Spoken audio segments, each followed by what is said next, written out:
রবিবার দুপুরে প্রথমে খেলাম চিংড়ি দিয়ে মোচা ঘন্ট। এত অপূর্ব হয়েছিল মোচা ঘন্টটা খেতে। প্রচুর পরিমাণে চিংড়ি মাছ দেওয়া ছিল, আর মাঝে মাঝেই মুখে কিশমিশ পড়ছিল। মিষ্টি মিষ্টি কিশমিশ মুখে পড়ে এর স্বাদ অনেক গুণ বাড়িয়ে দিয়েছিল। মোচা চিংড়ি কার কার খুব পছন্দের কমেন্টে কিন্তু অবশ্যই জানাবে। মোচা খাওয়াও স্বাস্থ্যের জন্য খুব ভালো, এতে প্রচুর আয়রন থাকে। এরপর চলে এলো মাটন কারি।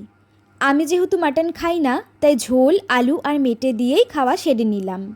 মাটনটা খেতে সেরা হয়েছিল, আর মাংসের ঝোলের সঙ্গে একটু পেঁয়াজ খাওয়া আমার খুব পছন্দের। ভাত শেষ করে মেটেটা খেয়ে নিলাম। মাংস ভালো না লাগলেও মেটে কিন্তু আমার খেতে বেশ ভালো লাগে। আর আমার চ্যানেলটা যদি আপনাদের ভালো লেগে থাকে তাহলে কিন্তু সাবস্ক্রাইব করতেই হবে।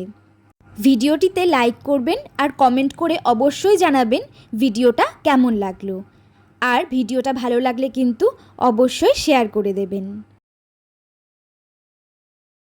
এদিকে শেষ পাতের জন্য আমি মোচা চিংড়ি থেকে কয়েকটা চিংড়ি জমিয়ে রেখেছিলাম, সেগুলোই বেশ আয়েশ করে খাচ্ছিলাম। এই চিংড়িগুলো শেষ হতে না হতেই পাতে চলে এলো কিন্তু কয়েকটি ভাজা চিংড়ি, সেগুলোও খেয়ে নিলাম। চিংড়ি কিন্তু কোনো মতেই ছাড়া যাবে না, কারণ চিংড়ি আমার খুব ফেভারিট।